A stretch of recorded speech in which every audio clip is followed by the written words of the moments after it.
The total rock patient, 46-year-old lipoma, they're lateral, I have oxygen on them, everything's going fine, we're just doing IV sedation. All of a sudden they go into asystole, right? I'm gonna call a code. So let's pretend who's ever in here with me, and then we're gonna talk about what you're doing throughout this whole thing. So, who's my circulator? And who's gonna be scrubbed in? Just come up here real quick. I'll do circulator. Okay. Yeah. Mariah, I'm an asystole, we need to call a code. So what are you gonna do? How do you do that? Go blue. Okay, code blue. Okay, and then you're gonna run to the crash cart. And After hours, you're pushing the button. During hours, you are not. I do by 8 3 pound 0. Sorry, that's right. 3 pound 0. Okay, right? And we handle our own code. So you're gonna go get the crash cart, and people are going to come to help you. Right? Callie and I are gonna move the patient to time. Right? We gotta turn to the back. She's up here helping me. I only have oxygen on right now, so we're having people come in. We'll get the code card. So we get the code card. Run it. You're gonna run the code card, or whoever's coming to code. So code blue, R3, code blue, R3, right? So I'm gonna start ventilating. Somebody's gonna start compressions right away. Somebody pop in here. We're gonna be doing, what's the ratio for compression? I'm getting this concussion part. You might want to step. I wonder if I can yeah. So you're gonna count out loud. We're doing actual this is your code. We're doing 6 minutes of this. Yeah. Okay, let's go on. Count out loud. 30 to 2. Okay. Who else is coming here? So 1, 2, 3, 5, 6, 7, 8. Okay. Who else is coming in here to help? Is anybody coming? Oh my gosh, yes, it's during the day. Hey, Carrie, make sure we turn another right. Yeah. We're doing either the fibrillation pads Go yet. deeper, Cindy. I'll wait for the first minute. Okay, then 1, 2. Somebody else can come up here and breathe. I'm recording. We started at 7:10-ish. So at 30 to 2, right? Okay. What else do we need to be doing right now? What is inappropriate? What is inappropriate about the compressions, though? They're too slow. No, what else?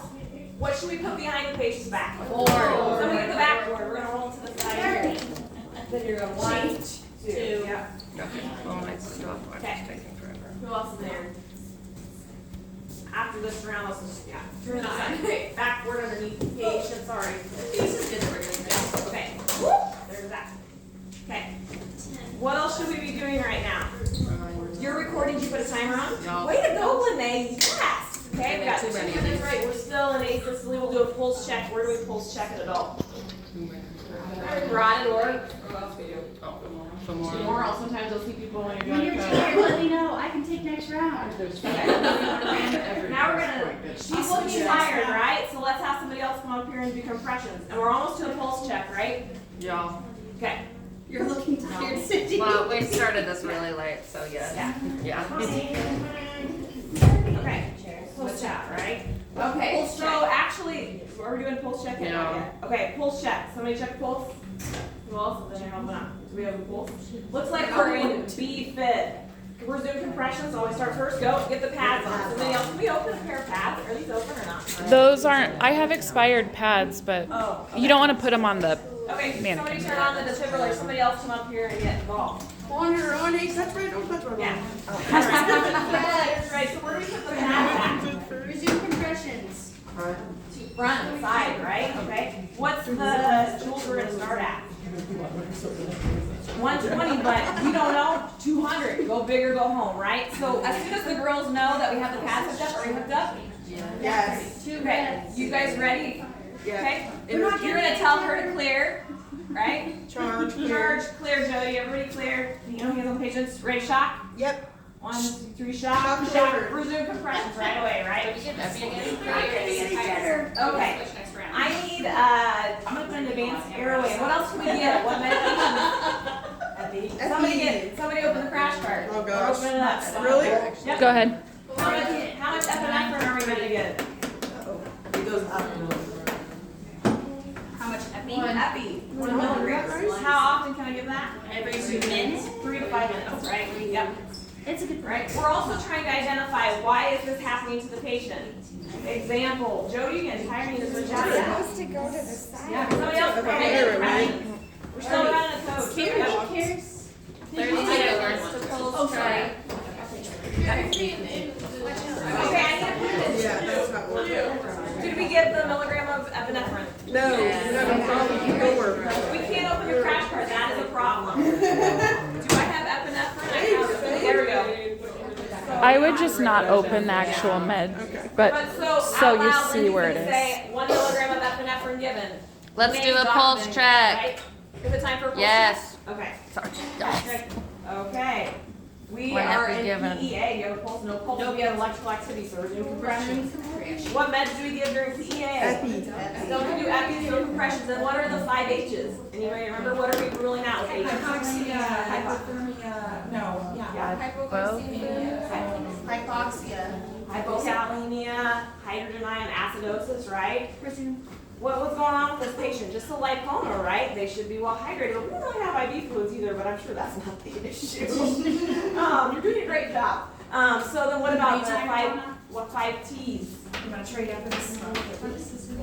Toxicity? What kind of thrombosis? Could he be having a coronary thrombosis? Yes. He's a clot of some sort, Very right? well. What's He his was like an history? 80-year-old. Yes, history. Did you look at the S-bar and pre-op? Did you know about the patient? Yes. This kid this guy has had pathogens multiple times. Okay, you're doing great. Perfect. Okay, I want Jamie to help me. I need an 8.0 ET tube styletted. I don't want Jamie to do it. I want somebody else to grab an 8.0 ET tube stylet, check the cuff. I'm going to intubate and put an advanced air in. Anybody? Somebody. Yeah. What if I'm a locum and I didn't have my stuff prepared? Not for the locum. You would go get it. But I got it. It's right here. I got it out. I think that's a 7.5. Where do I sometimes put my stuff if I'm like, I do this. I set stuff out emergency over there. So you know I have a blade I like, you know I have a tube. You want us to open it I want and it physically actually style open it? styletted. Who's gonna check it? Somebody come up and Sam up here ventilate it. And there should be you need a 10 cc syringe to check the top part. Yeah. And then you guys need to be able to put this together for me. Somebody. Where are we at for pulse check? 15 seconds. Okay, maybe we call this for all the cardiac stuff. We don't know what's going on with this guy. He does have a cardiac history, right? We don't know if thrombosis is the issue, right? Probably. What else is he? Tension pneumo with a lipoma have been up there. We have punctured a lung. We're at our pulse check. We have a pulse? Yes. Okay. These girls are getting stuff ready. Got it ready? We're not gonna sign this, he's Yeah. talking to us. Okay, we're gonna intubate. We're gonna put, we do this kind of in between, right? And then we're gonna resume compressions again. Okay, now say we're in bradycardia. What medication would I be giving at that time? What's the dose actually? On the car. Do we have the 0.5 milligram bolus every 3 to 5 minutes? Or a dopamine or epinephrine infusion? What else could I do if I have like heart rate of 20? Like, what else can I do to this patient? Pace him. Pace, where's that at? On the. Yeah? Do you guys know how to do that too? Pace them. It's They're not actually gonna care not. that they're getting shot because they're barely having circulation, right? So that's important. Okay. Any other questions about like the mock stuff? We're gonna go through like stuff we see, but you guys can do a code anywhere in the hospital. You get called to that. We could have a postpartum hemorrhage upstairs. We could be in PACU, have to run over there for a code. You guys, who was in the one with Leland? I don't want to talk about it. Yeah. And that guy sounded like he was septic and probably hypervolemic. I mean, like, that can happen. Doesn't happen very often, but, We thought we were gonna put him before we even burned down. right? Because he was kind of like symptomatic. So again, like our nursing skills, like assessing the patient. What's going on with the patient? What is not right here?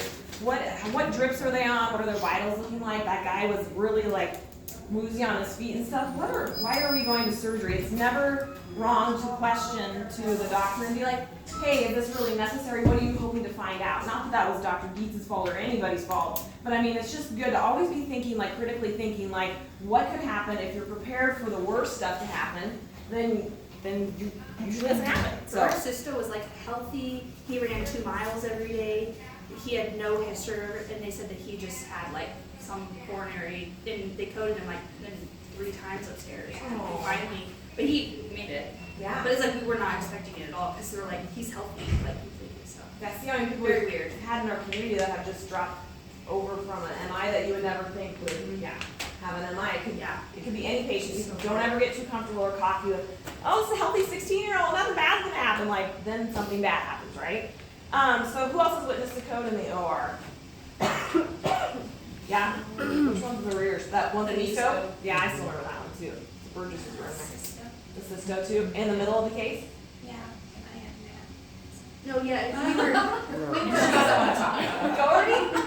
no, we were And he like started looking really gray, and he's like, let's put monitors back on. He's like, let's put that back on. We were putting clean blankets on him, and then he put everything back on, and he was immediate. Yeah. Yeah. Okay. Yeah, really, teamwork's the biggest thing, and sometimes you're gonna have a lot of people available, and sometimes everybody's tied up in ORs, or it's in the middle of the night, and you're your people, but always, like, never, the thing that I think that, well, there's a lot of things hindsight's 20/20, but if I'm calling a code and say we're on call together, and what I want you to do right away too, Magneto Luxon is on call with me, I want them called, like, ASAP. I know you want the ER, other people, but I need like anesthesia, like help, especially in the middle of the night too. But I want them to be in the know what's going on. I don't want to call them and be like, I had a patient die, or sorry you didn't know about it. Like, that's not okay. They need to know about it. Plus, call ER, call whoever like you need. But sometimes, we've had a few codes where everybody, the whole freaking hospital shows up and it's so loud. Even with us in here trying to do this mock thing, it's like, Lindsay, did you give that epinephrine? Like, I can't hear what's going on. Carrie started the IV, like what's happening, I got the airway, who's helping me with that, like it's just a lot of chaos. That's why everybody's gotta be like communicating and not talking amongst themselves if you're not involved with what's happening. And just being available to help with however you can help, right? And everybody knows where that's located, right? Okay, where's it located on OB? Is that nook by the Pyxis that they have? Is it in that little thing right there? Yep. And ER, of course, has theirs in all those rooms, right? There's big rooms, trauma rooms, right? Okay. Okay, so what are some common causes that we might see of arrhythmias or needing to code somebody in the OR? Yep. Maybe somebody can't handle the induction. That guy was really dry, just drifting him off to sleep, vasodilating them and stuff, totally decreases cardiac output and his heart's stunned and goes into an arrhythmia, right? We talked about hemorrhage postpartum. Who took care of that lady that came down from Tyler the other day that was bleeding upstairs and they didn't, yeah, she had 500 cc's of blood in her abdomen.